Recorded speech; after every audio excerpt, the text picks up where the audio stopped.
भैया वोट चोरी पे क्या कहना चाहेंगे आप? वोट चोरी पे आपको समझना है, देखिए वोट आप ऐसे समझिए, इसको हम आसान तरीके से आपको समझाते हैं। अ, आपने फसल बोई, तो जब आप फसल बोते हैं तो आप चाहते हैं ना कि फसल अच्छी पैदा हो।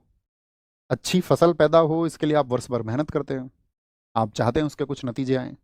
अब उसके जो नतीजे आने हैं, अब आपका जो फल है वो, यानी कि जो आपने अनाज पैदा किया उसको कोई लेके भाग जाए, तो यानी कि देखिए लोकतंत्र की सबसे बड़ी शक्ति क्या है? लोकतंत्र की सबसे बड़ी शक्ति है वोट।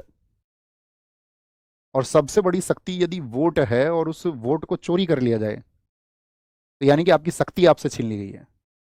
आपको लगता होगा कि बहुत साधारण सी चीज है, आप एक चुनाव कर रहे हैं, आप चाहते हैं कि ये अमुक व्यक्ति जीत करके आए और वहां वोट चोरी हो जाए, तो फिर आप क्या कहेंगे? तो आप कहेंगे कि इससे तो जो व्यक्ति अच्छा है और अच्छा कार्य करना चाहता था, जिसने अच्छी योजनाएं प्रस्तुत की थी जनता के सामने, तो कोई फायदा नहीं हुआ फिर तो उसका।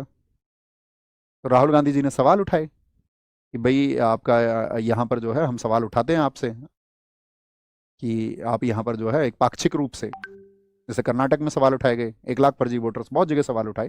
हालांकि इलेक्शन कमीशन ने अभी उनसे जवाब मांगा है इस बात पर कि भाई इस बात के प्रूफ दो, है ना, उनको उल्टे प्रूफ दो कि यहाँ पर आप जो कह रहे हैं, आप जो आरोप लगा रहे हैं वो सच्चे हैं, तो वो प्रूफ मांगे हैं, आगे वो देंगे डेटा को उसको। ये रहे प्रूफ। और उपचुनावों में आप देखिए, अभी जो सब इलेक्शंस होते हैं तो उनकी हकीकत तो सबके सामने है ही। अब जानबूझ के कोई कुछ और चुनाव करे तो वो व्यक्तिगत चुनाव है।